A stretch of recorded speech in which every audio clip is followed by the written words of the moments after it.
মা, আমি তো সকাল থেকে বাড়ির সব কাজ করেছি, তোমার জন্য নিজে হাতে রান্না করেছি। তুমি যখন যা বলো আমি তাই শুনি। তাহলে মা কেন আমাকে খাবার দেওয়ার সময় কুকুরের মতো খাবার দাও? আমিও তো মানুষ, আমারও তো ক্ষুধা লাগে। মা দাও না, একটু খাই।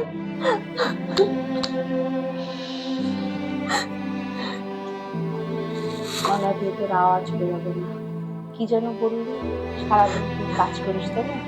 তুই কাজ করিস না আমার, তুই তো আমার সতীনের মেয়ে।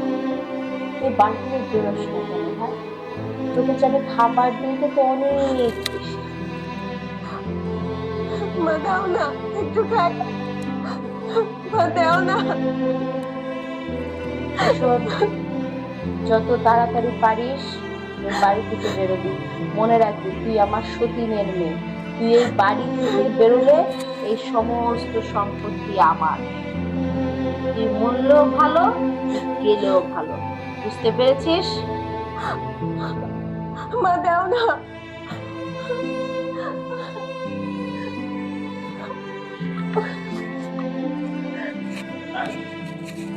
এটা আছে?